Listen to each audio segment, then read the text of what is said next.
सबू परीक्षा बहुत बढ़िया क्वेश्चन आसी आज विज्ञान भी भल कर मोर जी अनुमान ताहले आज आम मैथ्र सब्जेक्ट भी आम नमूना प्रश्न पत्र देखा है ये क्वेश्चन परीक्षा आसब आमर है बहुत गुड़े ये क्वेश्चन आसीज फास्ट पिला आमर गोटे समाधान कर क्वेश्चन आसो है गोटे क्वेश्चन तो सब वर्ष 5 मार्क आमर आसूची कौन समाधान करवा बुझे तो क्वेश्चन टा किसी भी हो पारे बट ताकू तुम अपसारण हो कि जो पद्धति हो जो पद्धति होची ताकू तुम यहाँ अपसारण पद्धति आमर समाधान कर बुझे तो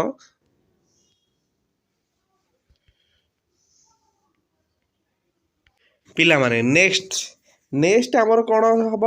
आम गोटे क्वेश्चन दे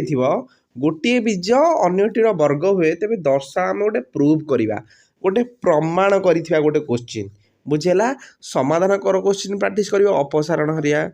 है नेक्स्ट आम ए गोटे कौन वर्ग दे से आम प्रमाण करवा आउ गोटे पिला आमर सब वर्ष परीक्षा आसूचे एम आउ एन रो भाल्यू पचार बुझे तो दुईटी आम तार कौन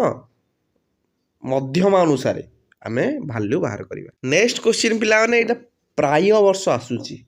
बुझे तो कौन देजी गोटे स्कूल रे 100 जन छात्र मध्य मैट्रिक परीक्षा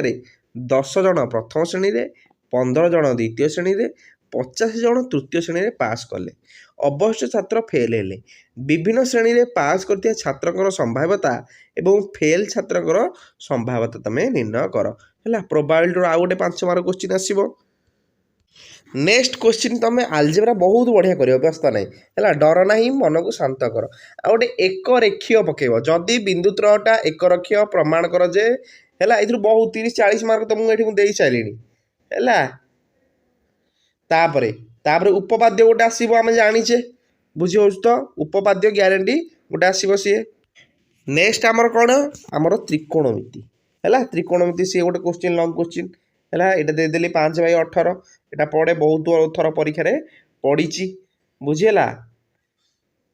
तापर आमको यहाँ आम परिमिति गोटे पकेब बुझे तो परिमिति कर तुम अंकन कर बुझेगा अंकन कर तुम